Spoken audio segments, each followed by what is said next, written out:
conversation that I had with her that night, with her son laying helplessly in bed, blood all over. Everybody is praying, she said, "Sir, he will be okay." The doctors didn't understand what she was saying, and after looking at the results of the damage done, neither did I. She was so strong and conclusive that even Andrew's great father felt she didn't really understand the gravity of the situation. But she turned out to be right. Right, Melanie? She turned out to be right.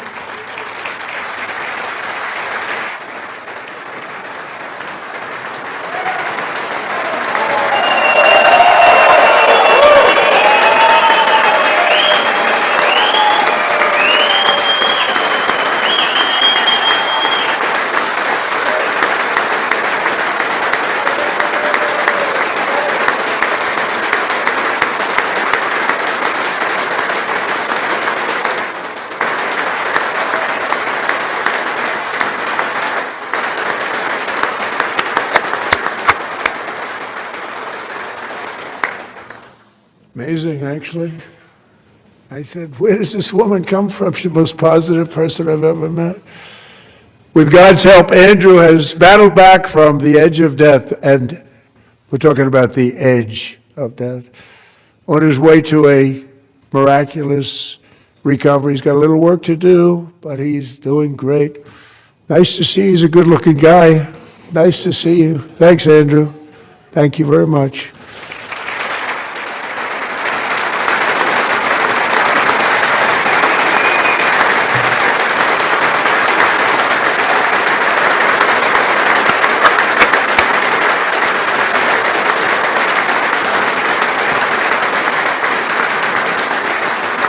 So Andrew, while you're up, now I'm going to ask a highly respected General James Seward to present Staff Sergeant Andrew Wolf and the great family of Sarah Beckstrom with the award created by our late great President George Washington himself. It's called the Purple Heart.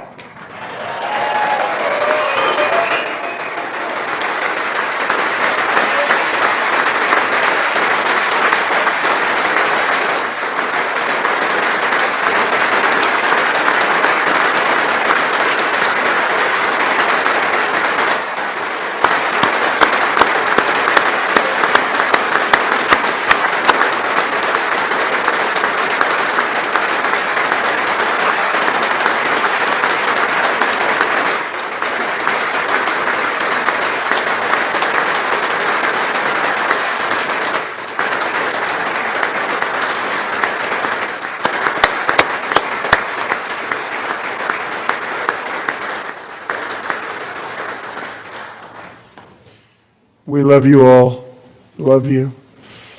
We're proudly restoring safety for Americans at home, and we are also restoring security for Americans abroad. Our country has never been stronger. In my first 10 months, I ended 8 wars, including Cambodia. Isn't it funny? Sick people. Cambodia and Thailand, Pakistan and India. Would have been a nuclear war. 35 million people, said the Prime Minister of Pakistan, would have died if it were not for my involvement. Kosovo and Serbia, Israel and Iran, Egypt and Ethiopia, Armenia and Azerbaijan, the Congo and Rwanda, and of course the war in Gaza, which proceeds at a very low level. It's just about there. And I want to thank Steve Witkoff and Jared Kushner for your help. Thank you, Steve. Thank you, Jared.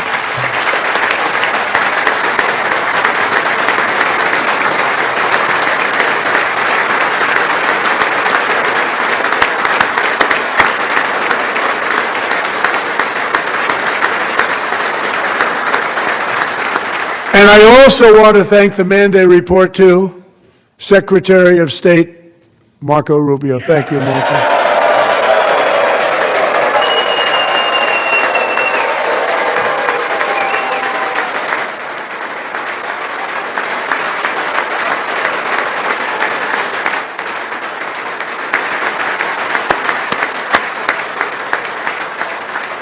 People like you. You know, Marco got 100% of the votes when he was in confirmation. I think our next one was about 54%. And some of the Democrats are now saying, I can't believe we approved that guy. And he said it's an honor that they feel that way, right, Marco? You have done a great job, great Secretary of State. I think he'll go down as the best ever.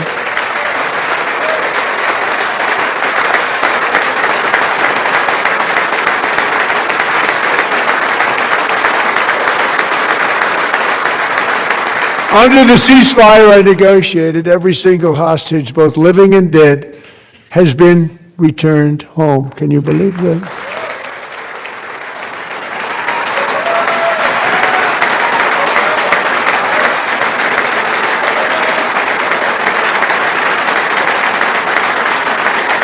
Nobody thought it was possible. Nobody thought that was possible. Both living and dead, and those parents who had a dead son, their boy, they'd always tell me their boy, they wanted him as much as though he were living. It was an amazing period of time, and they came back, and when we got all of the living hostages back, and many, many before them, but I always said those last 20 are going to be very tough, but we got many, many more, hundreds. But I said those last 20 are going to be tough. We got them back, but we only got back 14 or 15 of the dead of the 28.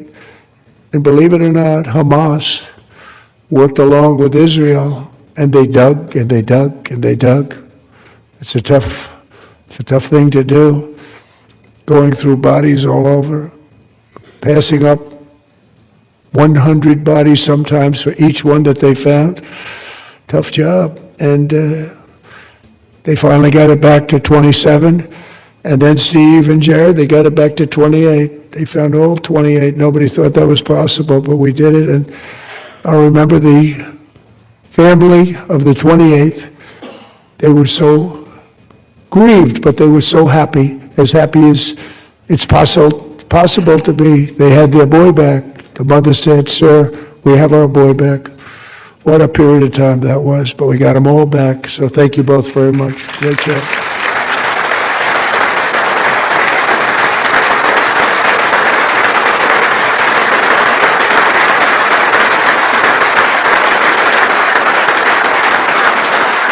And we're working very hard to end the ninth war, the killing and slaughter between Russia and Ukraine, where 25,000 soldiers are dying each and every month. Think of that, 25,000 soldiers are dying a month.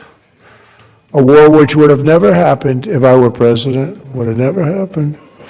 As president, I will make peace wherever I can, but I will never hesitate to confront threats to America wherever we must. That's why in a breakthrough operation last June, the United States military obliterated Iran's nuclear weapons program with an attack on Iranian soil known as Operation Midnight Hammer.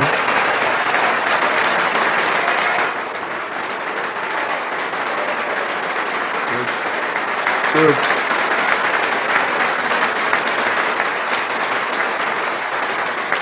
For decades, it had been the policy of the United States never to allow Iran to obtain a nuclear weapon. Many decades. Since they seized control of that proud nation 47 years ago, the regime and its murderous proxies have spread nothing but terrorism and death and hate. They've killed and maimed thousands of American service members and hundreds of thousands and even millions of people with what's called roadside bombs. They were the kings of the roadside bomb. And we took out Soleimani. I did that during my first term. Had a huge impact. He was the father of the roadside bomb.